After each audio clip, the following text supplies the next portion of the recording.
ছোট ছেলেপেলেরা খেলে মায়ের কাছে যায়, বৃদ্ধ লোকে খেলে মাথায় দেয় হাত। জাতীয় অনলাইন গণমাধ্যমে নীতিমালা 2017 লঙ্ঘনের অভিযোগে এক উপস্থাপিকার বিরুদ্ধে কড়া অবস্থান নিয়েছেন বাংলাদেশের সুপ্রিম কোর্টের এক আইনজীবী। তার দাবি, জনপ্রিয় এক টেলিভিশন চ্যানেলের উপস্থাপিকা তমা রশিদ বিভিন্ন টিকটকার ও বিনোদন জগতের ব্যক্তিদের নিয়ে অনুষ্ঠানে বারবার এমন ভাষা ব্যবহার করছেন যা বাংলাদেশের সামাজিকতা, পারিবারিক মূল্যবোধ এবং নৈতিকতার পরিপন্থী। উগান্ডা, উগান্ডা, কু।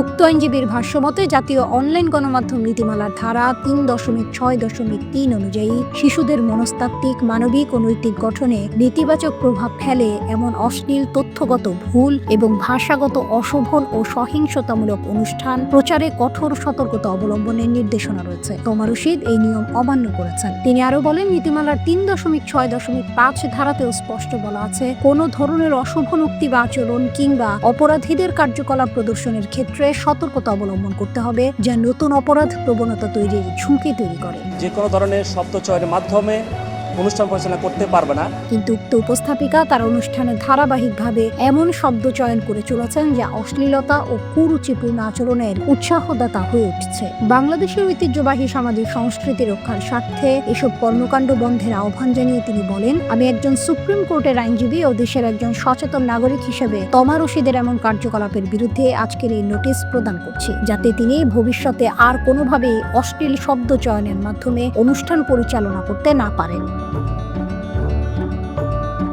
কেমন আছেন সবাই?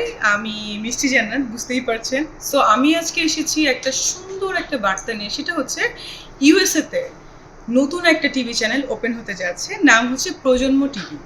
প্রজন্ম টিভিকে অনেক অনেক শুভকামনা, শুভেচ্ছা, এবং আমরা অতি শীঘ্রই যারা আমরা রেগুলার ইউএসএতে যাই, যারা কিনা আমরা সিটিজেনশিপে ট্রাই করছি, বা আমরা মানে যে কোনো কাজে যারা আমরা যাব, তো ইউএসএতে যে নতুন নতুন চ্যানেলগুলো হবে তাদেরকে অবশ্যই অনেক অনেক শুভকামনা জানানো প্রয়োজন।